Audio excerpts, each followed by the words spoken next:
అంత తెలుసా, నమ్ముతారో లేదో, నేను వచ్చి 3 రోజులు అయింది ఇంటికి.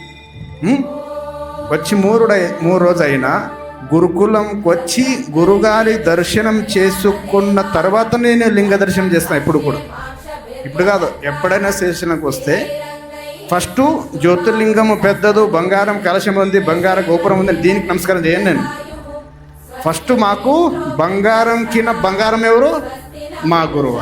అట్లకి అందుకే మేము వచ్చి ఎప్పుడైనా సరే, ఇప్పుడు కాదు ఎప్పుడైనా సరే శ్రీశైలానికి వస్తే ఫస్ట్ మా గురువు శివుడు వేరే కాదు, ఇద్దరు వేరే కాదు. ఆయన శివుడు ఉన్నాడు, దేవుడు ఉన్నాడు, ఆడ ఒక లింగం ఉంది, ఆయనలో ఆ లింగంలో శక్తి ఉంది, జ్యోతిర్లింగంలో ఒక మహాన్ శక్తి ఉంది అని తెలిపిన వారు ఎవరంటే గురువు. అందుకే ఎప్పుడైనా సరే గురువు ఆ పరమేశ్వరుడు ఇద్దరు మా ఎదురుకు వస్తే మేము ఫస్ట్ మొక్కాల్సింది ఎవరు అంటే అది మా గురువు గారికి. అందుకే మేము ఎప్పుడు కూడా శ్రీశైలం, మీరు కూడా దాన్ని కంటిన్యూ చేయండి.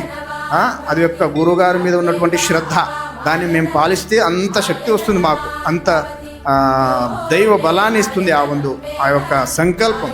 అందుకే మేమంతా అట్లా చేయాలంటే వచ్చినా సరే ఫస్ట్ గురుగారి గద్దుగకు పోయి, గురుగారి సమాధికి పోయి మొక్కి తర్వాత లింగ దర్శనం చేసుకోవడం మొదలుపెట్టాం అందరం.